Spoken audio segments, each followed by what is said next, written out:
Opoli osea na profita, wase indua. Awose i Jehova saya dobe osea na lube i pieri, e na ngauna usaya ke chodame, ke asi, ke asakaya, o yeroto na tui juta, ke na ngauna i Jeroboami, na lube i choasi na tui Israeli. Ongona i wakativu ni wose i Jehova be osea, sa kai o Jehova be osea, mola ki kauta indua na leon do tangani me o timu, ke yeroto na lube ni butako me lube mu. Isa ndau tangani waka leo na leo ni punoa, kanira sa hukitani be Jehova. Asa lako kokoya, ka kauti ko mera na lube tipile imi. Asa kuni ko koya, ka wausudu mo endo na lube na tangani. Asa kaya bua ko Jehova, mabagay ni koya ko Jezreeli.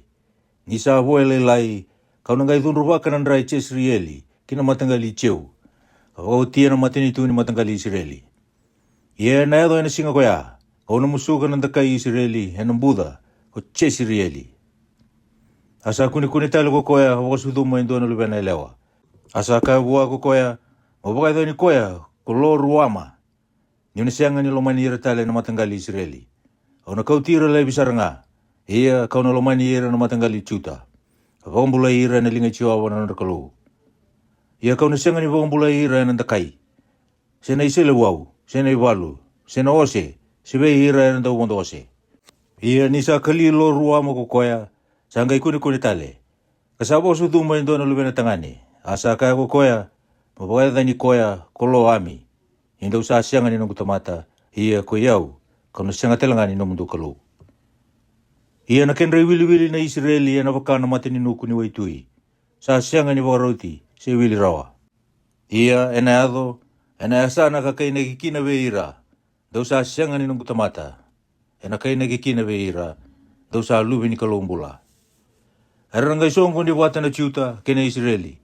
Karena lesia endua meluta gira. Karena lakodake may na bunua. Nina lewu na singa i Jezreeli. Wasi rua. Daw kaiwe ira na tadimu. Ko iko ami ke ira na tadimu lewa. Ko iko ruama. Daw iya na vele wai kaya na tinamundou. Daw iya na vele wai. Ni sa sianga ni watingu ko koya. Ko iya utalanga. Kau sa sianga ni watina. Membe utalewi ko koya na nona daw tangane. Kena nona vei buto kodi, mai na maa liwa ni suduna. Deo na wakaluba i wale tagi koya, ka wakabutu i koya me wakaya na singa ka sudu kina. Kada kaba me wakana vei kau, ka suli i koya me tautau bata, kena wanuan rabu i singa. Ka wakamote i koya ena via ngunu. Ia, kau na sianga ni lomani ira na lubena, nira sa luba ni butako. Ni sa ia na dau tangane o tinandra, sa ia na i wala, ebe i wakamandua taki ko koya, ka kune tagi ira. Nisa kaya ko koya, au na muri ira na nongo itau. Ero sulia mai ng gau mandrai, kena mengu wai. Na nongo buti kani sipi, kena nongo laino. Na nongo wai, kena mengu kani ngunu. O kaya ngo, raida, kau na latia kina na nomusala, ena soni. Kaviria endo na bai batu. Mena senga ni kunera o koya na nona ilako. Ena didi muri ira talanga ko koya ersano na itau. Kasianga ni vodira. Kanangara ira ko koya. Kasianga ni kunea. Ena gai kaya ko koya. Au na lagi lesu tali buwana o tingo eliu. Ni sabi nakatagabi yau na nungu tingo eliu. Ia na kaongo sa lethawa ko koya. Isa yau nga kasulia bua na sila kena waini, kena waiwai. Ia kawabaga liu utaka buwana siliwa, kena koula. Ia era sa baga ngataka, peali. O koya ngo kau na lesu kina. Ka kau tatani na nungu sila ena kena ngauna. Kena nungu waini ena kena ngauna. Ka kau tatani na nungu butikani sipi, kena nungu laino, sa wuni kina na nona luba wale. Iongo, kau na baka reita ka na nona lia, e matana na nona itau. Ena senga talanga endua, me kalira ki koya mai na lingangu. Ia kau na baka utia ke denga na nona marau, kena nona solewu, kena nona bulavou, kena nona singatambu, kena nona solewu tambu ke denga. Au na baka tatana talanga na nona biwaini, kena nona bilolo, sa kaya kina ko koya. Sanga wisoli ongo, ero suliwe yau kuira na nungu itau. Ia, kau na takawa nga, bebe kau. Ena kania talanga na manu ni bunua. Au na tunru baka talanga buwana ngau na ipeali. Kabaka makina na kambo ibinaka beira.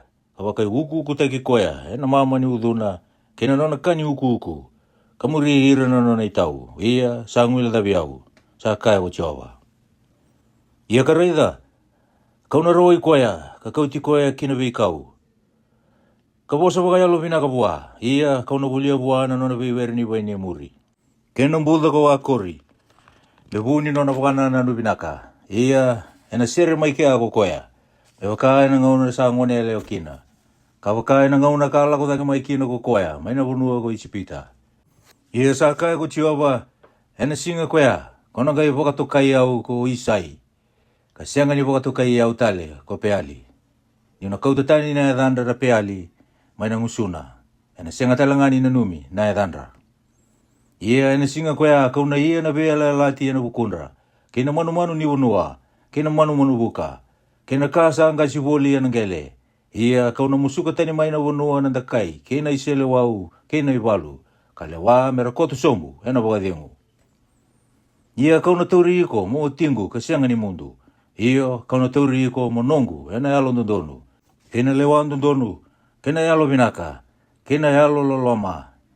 Iyo, kono teuri ko monongu, ena lomandina, iya kona kila ichiova.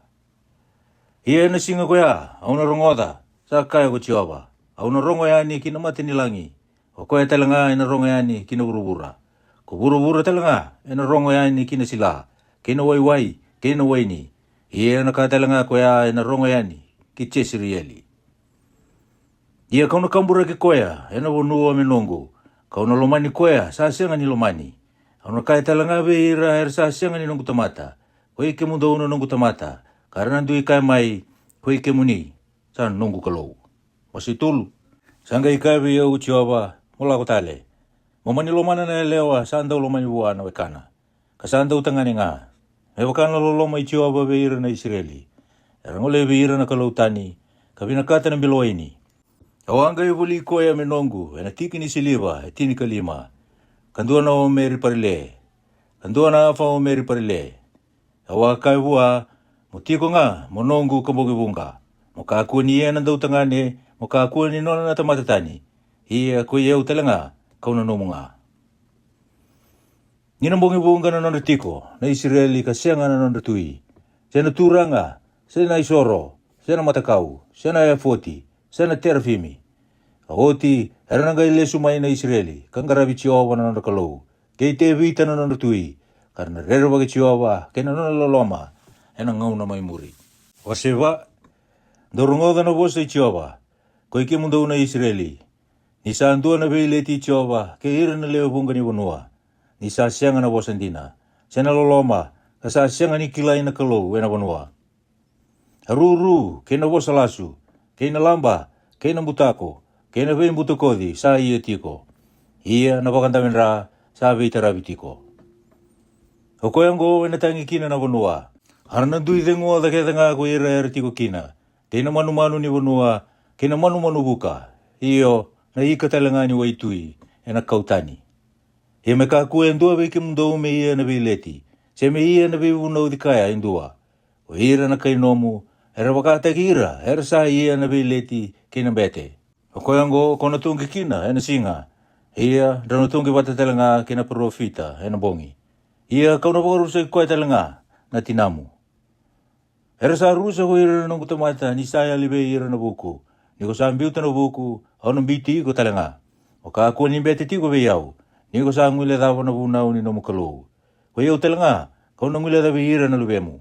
Ni rasa tumbu melewa bunga, sa tumbu talanga na nonre wala dabe yau. Kau na bukida me kani mandua na nonre langi. Era sa kania na isori ni nonre wala da na nung tamata. Karasangan rewa na huni alondra na nonre takadala. Ia, me bakatagira na tamata. Ena bakatalanga kina ko koe na bete. Ia kau na tundu vira na buku ni nonre wala. Kau na saunga be ira na nonre wala. Nira na kana, kasianga ni mamau. Era na ia na bimbutu kodi, kasianga ni tumbu. Nira sa mundu ningarabi chiova. Andau lewa, kena waini bo, sa kau ta wakatani na loma ni tamata. Anongu tamata era sa teronga na nonra kau, ia na nonra ititoko sa tuku na beira. Ni sa wakadala ira na yalo ni vei mutakodi. Ia na nonra doe lewa, sa rabu kita ni kina mai na lewa ni nonra kalou. Era sa andau da kay soro, hindala ni vei ulu ni bunua. Kara sa andau baka mana iman ralim boy binaka. Ena vei ulu ni koro, kena ruku ni oki, kena ibi, kena paini. Ni sa binaka na kena rungurungua, o koyongo, era na ia kina na dau tangani, ko ira na luwe mundo elewa. Ke ira na bungo mundo na be buto kodi. Ona senga ni tundu ira na lube mundo elewa, nira ia na tau tangane. Sena bungo mundo, nira ia na be buto kodi. Nira sa tawasin din na bata ke ira na tau tangane. Karata kay soro bata ke ira talenga na tau bitau. Ia ko ira sa senga ni alo matua, era nang bali sombu. Kaya bakando sa ia na be buto kodi na Israeli, me kakua ngani takadala, ko ira na ciuta. Ia kakua ni tau tambe dake ki kilikali, se lako dake ki pedi aveni. Se mbumbului kakaya, me bakasa mbula ko Jehova. Me bakasa anda umbese na pulmakau, arasa anda umbese bakakina na Israeli. Iongo ena bakani iro ko Jehova, me bakana lami ena sana rambai lebu. Sabi kambiti bata, kena matakau ko iro na Ifiraimi, lai viranga. Ni sang nuvi na menra, era sanga indau ia na bimbuto kodi. Ko ira na nonda turanga era sabi na kata, na ka ebe bo mandua taki. Sa bau dira na tangi ena tambana, karena mandua ena buku ni nonda bakadambo isoro. Wase 5, dorongo na kaongo, na bete, kaboro rongo na matanggali Israeli. Ia, do bakatundalinga mai, na matanggali ni tui. Ni sambaliti ke mundo na bosa ni bilawai. Nindo sa idori mai misipa. Kena lawa sa ati ubuki mai te pori. Ia mera ia na bebong matei na dau ubuki sa ati ito mukina na nonra vere. Ia ko iau, kau anda ubu na udira kedenga. O iau kau akila ira na Ifiremi. Ia ko ira na Israeli sarasenga ni ubu ni be iau.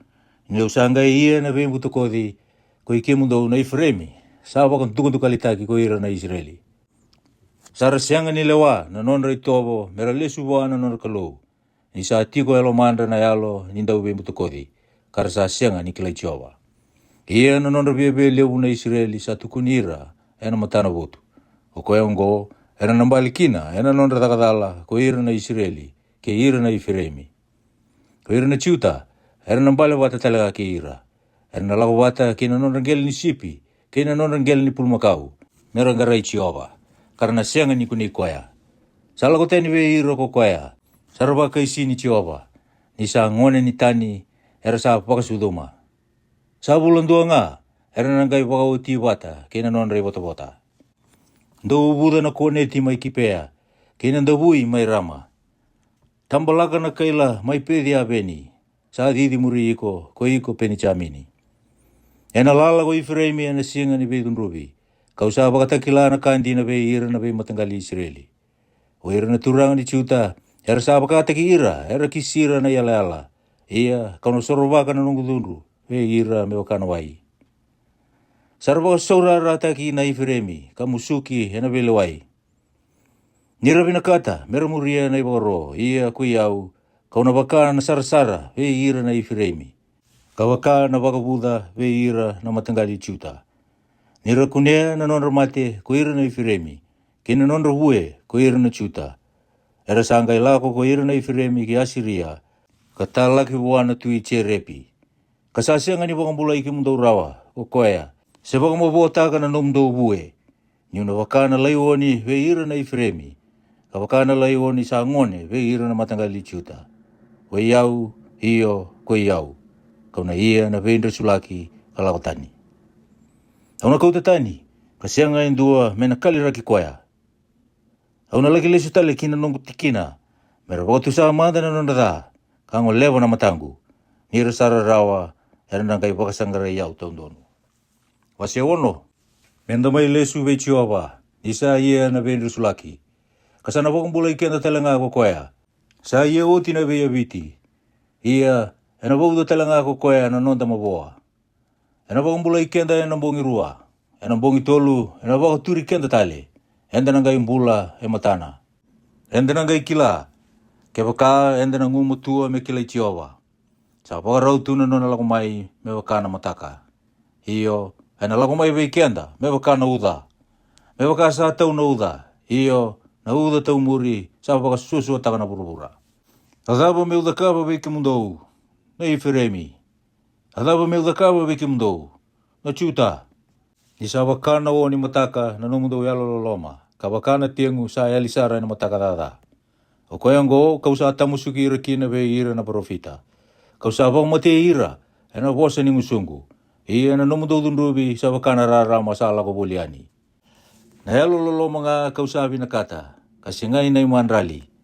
Kena kilana kalou. kasengai nai sorokama. Ia ko ira, era sa wakana tamata sa wakadata taka na vela alati. Ia mai kia, era sa ia na vei waka isini vei au. Ko kili ati, na koro ni tamata ndau takatala. Sa wakam duka lita kikinan ra. Ia me waka era sa lao waka na tamata, na mata ndau mutako. Sa waka kina era sa ia, na vei lambati, ko ira na ilo lao bete. Na sala waka kisikemi. Iyo, era sa takawa na kawa sisila. Kau arida indo na kawa vela, ve ira na matangali Israeli. Sa tu mai kina na nonra ve mutakodi na Ifremi. Sa wakan dukan taki, ko ira na Israeli. Ko ike mundo talanga na chuta, sa lesi oti ve ike mundo na hulai matua. Ni wa kau tira tale mai na nungu tamata, era sa wakambomula taki.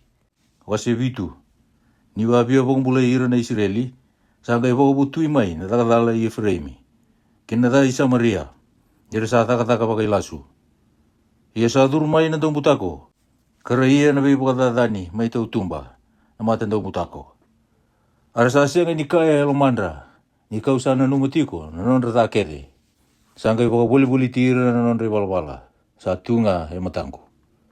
Era sa wakamaro teki koya na tui, e na nonra ta, ke ira na turanga e na nonra wasalasu. Oira kede era sa ia na vei mutakodi. Era sa wakana lobo, sa wakatakatataka na ndau babi manrai. O koea sa dengu, ni wakatakatataka ni sana tukoti na manrai, kame wakaleve ni tagamanda. E na singa ni nonda tui, era sa tewi matikina na turanga, ni rakatakata e na waini. Sa ndondoka na lingana ko koea, ke ira na ndau babi wakaleli ai. Ni ra sa wakarutaka na lomandra, me wakana lobo. Ni ra sa lao wakatiko. Sa umode na nonda ndau babi manrai, ka singa waka. E na mataka sa wanga mai ko koea, me wakana buka wanga dau dondre. Era sa kata kede me wakana lobo. Ara sa kani ira, na nonda turanga ni loa. Sa ambale ko ira kede na nonda tui, sa sianga indua beira, e masu be au. O ira na Ifremi, sa rawakandua wata tagi ira ke ira, na be matangali. O ira na Ifremi, sa rakieki e sianga ni bukidi. O ira na kaitani, era sa kani na nonda koukoa, kara sa sianga ni kilako ira. Iyo, sa sisika mai e sonan rau ni ulundra, ara sa sianga ni kilako ira.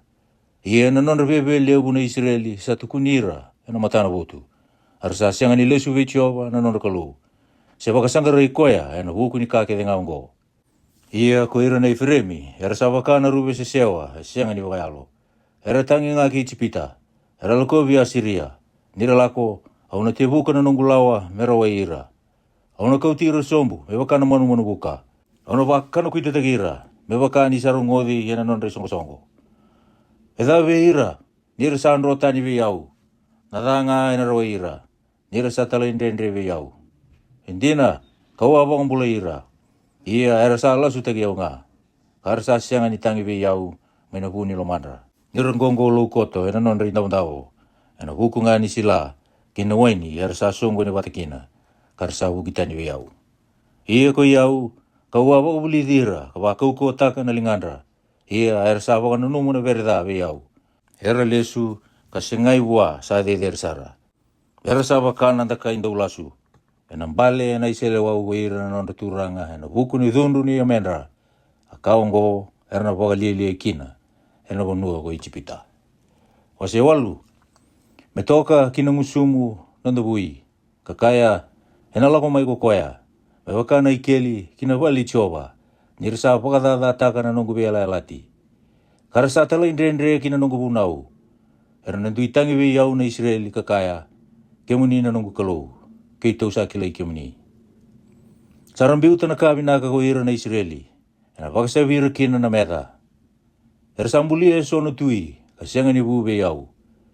Era salisia na turanga. Ia kau sa sianga ni kila ira. Ena nonda siliwa kina nonda koula. Era sada kawana nonda matakau. Kamera munduki lai bikina. Sambil ti ko nono mulubi ni pulmakau. Ko iko Samaria. Sa wanga mai na nongu tundu beira. Embongi vida manda. Merangai sapa mai. Nisa hube ira na Israeli na kaongo. Namatai nga sada kawa. Sa sianga ni kalu. Ia ena poro lagi nga na lubi ni pulmakau ni Samaria. Nirasa kamburaga na tangi. Karena tamu suka na tabulada. Sa sianga na tolona. Ena sianga ni buataka na mandrai roka. E buataka mai. Era na tiloma ko ira nga na kaitani. Sa tilomi ko ira na Israeli. Ersanga ya dongo na be matini tu merbakana ya senga ni binakati. Nirsanga ila ko daki ke Asiria. Mebakana asakila tikon dondo nga. Ko ira na Ifremi sarabulia na be tau. Ia kersa tu be ira na be matini tu eso. Kano ngai wakasongo ni ira karena rarawa wakali manda. Ano buku ni tolo bimbi buana non tu ina turanga. Nira sa wakabunga taka na itambo ni soro ko ira na Ifremi me ia kina na kada. Ena yado na itambo ni soro be ira me buni bola da. Au sa bola be ira e bunga na ka ena nongu bunau ia sana numinga me katani. Era sa wakalombora na leni manu me soro be au. Karakania ia sa senga ni wakandonu ira ko chiawa. Sarangga ina numa ko koe na non datakatala. Katundruba na non bola da. Iyo era na lesu tale ki Ijipita. Ia ko ira na Israeli. Era sa ngwile dabi koea kambuli ira. Kara sa tara na buri kalu. Ke ira na ciuta. Era sa wakabunga taka na koro wakambai. Ia kau na mbiu tekina na buka wanga kina non rabi koro. Kau na wakamatelanga na non rabale wakaturaga. O se diwa. Gau ka kuni marau na Israeli. Ena reki lewu. Pero kata ki ira na be matangali. Indau sala ki indau tangane. Kasala lewa na nomundo kalou. Dua bina kata na ki muisau. Ena rara ni sila ke tenga. Rara ke na ikeli ni waini. Ena sianga ni wakani ira. Ia na waini vou. Ena sianga ni anga be ira. Era na sianga ni tiko. Ena vonua ni Chiawa. Era na lesunga ki Ijipita. Ko ira na Ifremi. Me Asiria telanga. Era na kania na kaan tukali. Era na sianga ni Libia na isiebu waini be Chiawa. Karena sianga ni binaka bua. Anon risoro, ena tau bata be ira, kena kendra manrai, era ia na so mate. Waira kede sa kanakina, era na wakantukun tukalitaki. Ia na non manrai, sana kendra nga. Ena sianga ni kau, kina vali Chiawa. Katawa mundo unga kawa ena singa ni so tambu. Kena singa ni so lewu Chiawa. Ira sala ko tani mai na be wadadani. Ko Ijipita, ena kumunira. Ko memi fise, ena mbuluti ira. Anon rei au siliva kandomoni. Ena tau kena na salato. Ena tiko ena non rabale lada na soni. Saya do mai na singa ni beidun rubi. Saya do mai na singa. Ni be somi. Era na kila ko ira na Israeli. Sa sesewa na profita. Sa kundu na tamata sa durumi. Ena huku ni lewu ni namundo takatala. Kena be dati lewu. O ira na Ifremi era ibakatawa, era sa ato bata kaya, nanong bukalo. Ia ko kaya na profita sa anon na idori, nandaw birintai yan anon na ibalabala kaya nga. Nabuni be dati, ena vale ni nona kalo. Saralaki baka bela tekiro bukalew, ena da. Bebakay nangaw na ikipea, ena nanuma kaya, nanon ratakatala. Ena so mo nanon ibalabala da. Nikaw ako niya ira na Israeli, era baka na buwan ni Baini, may be ikaw. Kawarai dira na tamamundou me bakana isieu ni lolo. Ni sa buai. Sarayado ki piali piori. Katawa se ira kina. Kabe baka mandu ataki. Karayado mera baka sisila. Me bakana kakoya. Eran tomona. Ena buka tani na nonre uku na Ifremi. Me bakana manu. Ena sianga na sudu. Sena bukete. Sena kune. Nira sa susunga na lubendra. Kau na baka yali ira. Me kaku na tamata evo. Iyo, ena data lenga ko ira, ni sa lakotani be ira. Ko Ifremi, me wakani wa redi taia, sa te ina sana binaka. Iyo ko Ifremi, era na suduma na lubendra, me nona, nandau be mati. Mosolia be ira, Chiawa. Ata pembeka mo ni solia. Solia be ira na kete ndau baka lutungone, kena sudu ndau ndi. Sa bunga na nonda da kede, mai kilikali. Ni kawa tira mai kea. Ena buku ni dhani non rei bala kau na baka sabi irtani kina, maina nongu bale. Kau na sianga ni lomani irtale. Saranda ubukita ni uira kede, na non returanga. Saya viti ko ira na Ifremi. Sama lai na wakandra, sana sianga ni buotale. Iyo, kera baka sudumu nangoni. Kau na baka matea na kandomoni ni ketenra. Ena viti irtani na nongu kalau, nirsa sianga ni bororongo bua, karena ndui bese yaki, kina bebunua. Wase chini. Apai ni ndau tumbu wale, ko ira na Israeli. Sabu taga nga na buana, mekena. Me bakana kena lebu ni buana. Sarabo lebu taga baka kina, na idambu ni soro. e wakana kena vinaka ni nonra vanua sarada kawa na matakau vinaka. Sabi isi na lomandra, e nangai dalongo, e na tamusuka ko koe na nonra i dambu ni soro, e na wakadadana na nonra matakau. Nira nangai kaya wango, sa sianga na nonda tui, ninda sa sianga ni rere waki tioba. Ia, adaba me da kabarao na tui, meanga vikianda. Era sa da vuta na bosa wale, nira mbumbulu i bagai lasu ni raia na vea lalati. Asa tumbukina na lewa, me wakana dhonganga, e na toba ni vere. E na bukundrau na luvi ni pulu makau, mai pedi aveni, era na rere kina na kaisa Maria. Ni na tangi daka ko ira na lewena, o ira na kenra umbete telenga, kandau rekitaka. Ni sanga ita kalitani na kene uku. Iyo na katelenga ko ya e na kau ki asiria, e kani lolo mabuana tuiche rupi, e na nonra na ifiremi na mandua. Iyo, era na mandua taki na Israeli, e na huku ni nonra lewa. Ko Samaria, sa munduki laiwi na kena tui, sa wakana malamala ni kau, wendela ni wai, e na voru sei telenga na biasa na dedere ki e veni, na wuni nonra i balabala na Israeli. A kau botoa, kena soni, e na tumbu, e na nonra i dambu ni soro, karena kaya kina ve ulu ni bunua, umbi ke imami mai, kena ve ulu ni koro, lutuki ke imami mai, mai na ngauna i ke pea, dousai balabala na Israeli. Era tundei mai kia, sa sianga ni bodi ira na ngone ndau takadala, na iwalu mai ki pea. Ni usangan reba me upakana kuita taki ira, era na songo ni wata wakadabe ira, ko ira na ve matangali, ni rasanga i vesuki, na huku ni nonda takadala bokarua. Ia ko i feremi sa wakana lubi ni pulu makau, sa andau bawulili, sa vinakato ko koe me mbutuka na sila. Ia ko iau, ka wala ko wuliani, wole ka kinandomona vinaka.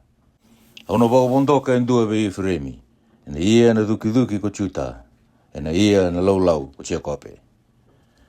Dau kamburaka, mena mundau na kandundonu, dau tamusuka me wakana loloma, dau taura, mena mundau na galau. Nisa kena ngonongo mundau ngarai chia wakina. Mena lako mai, ko koea, ka wawulida veki mundau na kandundonu. Dau a ia na duki da, dau a tamusuka kina na ibalabala da, dau a kania na hua ni lasu, indau a warara veki na mundau ibalabala. Nira leo bunga na nomundo nganga. O koyango e na tumbukina na uwe, ve ira na nomundo vi matangali. Ia na nomundo koro ketanga e na wakadadani. Me wakasa wakadadani peri aripeli, o salimani e na singa ni walu. Atina ni ngone ka viritaki wata, kina lubena, e na takataka waka kina veki mundo ko pedeli, e na vuku ni nomundo dale usara.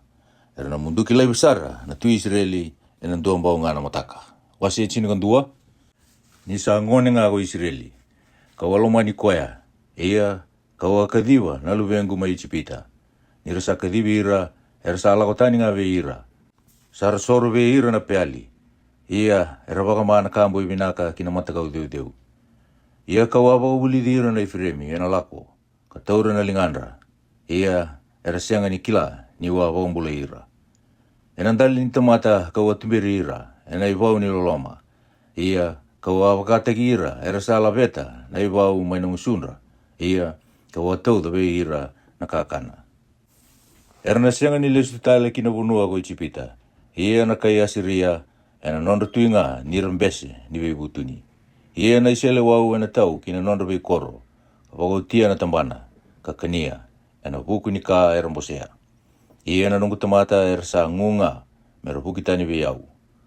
Nira kadiwi ira mera lako mai bua, sa dedere, ia sa sianga indua, sa wakadaudu teki koea.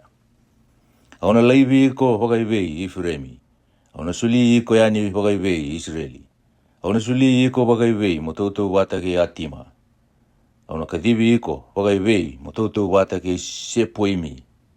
Sa ndua tani mai na longo elomangu, sa tumbu sarmai na nungu loma, auna sianga ni wakadora na nungu tundu katakata, auna sianga ni lesu tale, meu wakarusa i Furemi, ni sa kalou, kau sianga ni tamata, sa iau na alo sawasawa, na kemundo maaliwa.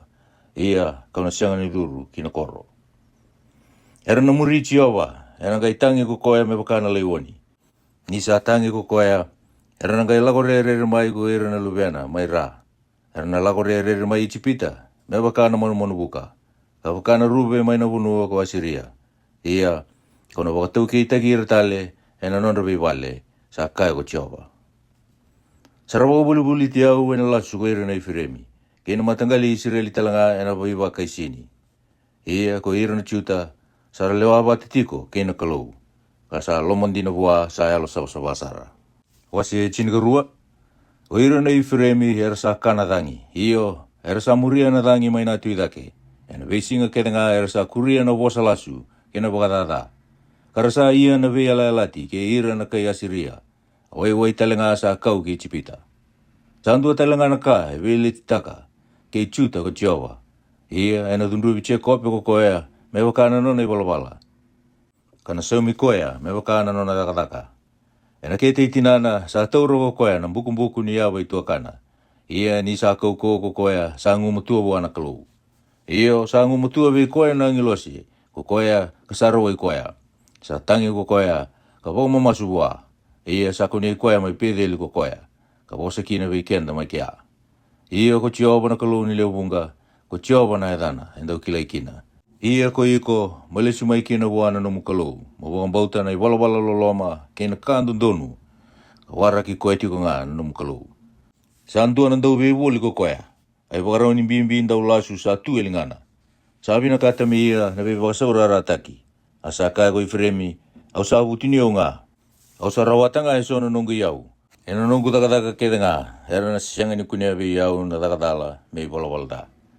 Ia ko iau ko Jehova na mukalou, mai na vonua ko Itipita. Ko na wakatikuri i ko tale, e na vale lada, me waka e na singa ni so tambu. Awa po sa talanga e nungusunda na profita, ia kaua wakali utaka na rewotu. E nungusunda talanga na profita, kaua ia na vosa wakatoto wata. Satu mbeka mai kiliati na takatala, hindi na erasa lasuwale. Erasa apang matia na pulmakau mai kilikali mai soro. Iyo, anon re tambo ni soro sa wakane bini watu, enam bati ni toba ni wewere. Asan roko chia kope kina wanoa ko Siria. Iyo, sa ia na vengravi ko Israeli, mindua kina na watina. Ia, merawa endua na watina sa wakatawa si pikino ko koya. Ia, enandua na profita, sana kautira na Israeli, mai Itipita ko Jehova. Enandua talanga na profita sa wakatawa ikina. Sara ia na bebo dundrui wakararawa sara ko ira na ifiremi. Ena boleti ira kina na kenrandra. Anon re rongo da talanga. Ena wakasukabe ira ko koya. Anon re turanga. Wasi chingatulu. Ni sa vosa ko ifiremi. Ni sa reretiko. Sa wakalibului ko koya e Israeli. Ia ni sa takatala ko koya ena huku ipeali. Sangay mati. Ia ongo sarangu mutuatiko nga ena iwala da. Karsada kawa menon re son matakau. E bagawai dalataki ena non siliva. Me wakana non buku. Iyo no matakau. Sa non takataka kirsar nga. Na matai. Era kaya ena bukunra. O ira na tamata sa soro. Mera renguda na lubi ni pulmakau. O koyongo era na wakana o. Ena mataka. Ka wakana tingu. Ena mataka dada sa ayali tutolo. Me wakana ngani sila. Sa ada ngina tani sara. Ena rara ni sila. Ka wakana kumbou. Ena kene kuku. Ia ko iau nga ko Jehova na mukalou. Mai na vonua ko Itipita. Ia ando na sianga ni kila indua tale na kalou. Ko iau nundua nga. Ni sa sianga tale na ibungbula. Ko iau nga. Ko iau ka wa kila iko. Mai na vikau. Na vonua na rabu singa sara. Me wakana non rabakani. Sara mamau wakakina. Sara mamau. Karayalo bebele umai. O koyongo sarangwile da biaukina. O koyongo kano tutu watakina. Veira kenandua na leoni. Kame wakana lepate ena sala. Kauna en ravira. Kauna tabakira me wakana pera. Sa ayali na lubena. Ia kauna nresulaka na tanga ni utonra. Kakani rasara maikia me wakana leoni. Amanu kila ena nresulagira. Ko iko nga Israeli ko sabu ni nomurusa. Ia sabu nga be yau na nomu ibuke. Sanga itiko ebe ina nomutui. Mena waumbula iko ena nomu be korke denga. Ke ira na numuturanga ni lewa. Ko ada buta, kabaka. Buli amanda we au indo na tui, ka sona turanga. Au sa sulia we iko indo na tui. Ena nongura rawa, ka kauti ko etani ni usa dundu. Sa tunga ni tuna takatala i fremi. Sa amaroro i tuna nona i balada. Ararawa ni lewa ni sa taratara ena edobi koya. Sa angwa ni lia ko koya. Ke senga Kesa sianga ni tiko wakandinde ena tikina, emba suki mai kina nangone. Kau na sere ki ira mai na kau ni bulu. Kau na wakambula ira mai na mate. Ko iko mate, sai veina no mundau be wararau taki. Ko iko bulu, sai veina no mundau be warusai. Ena tambo na ngā mai na matangu na be butuni. Ke salu ve ko koe na kenra ma liwa na tadina. Kena liwa ngā na thangi mai na tui dhake. Na thangi tioba mai na be kau. Kasana mada na nona i keli wai. Kana waka mada taki na nona matini wai. Ena waka dhadhana ko koe na walini aya ke ngā. Sanda undu moni. Ena waka lalataki ko Samaria. Ni sa tala indrendre bua na nona kalou. Era na mbale na isele wau. Anondra ngoni lalai era na viritaki kina watu. Anondra leo talanga sambukete era na tawalaki. Wase chinagaba. Ko iko na Israeli. Mole sumanda ve tioba na nomu kalou. Niko sa mbale na nomu lakadala. Wakarau takamanda na nomu bosa. Ka lesu ve tioba. Ka kaibua. Muni kau te tani kere na neitou lakadala.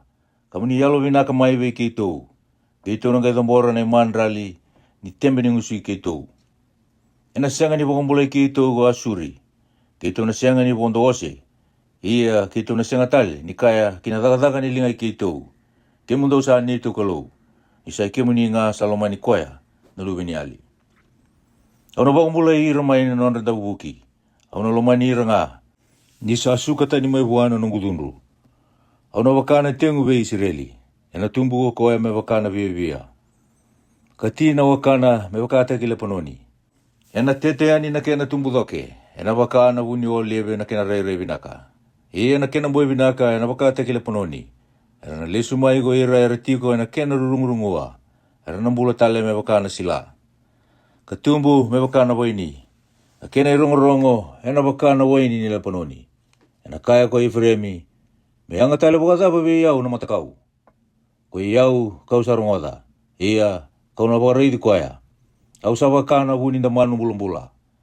Na buamu, sanga ikune sa wunga ve iau. O dei sa buku, mena wakasa matakarawa na ve kaongo.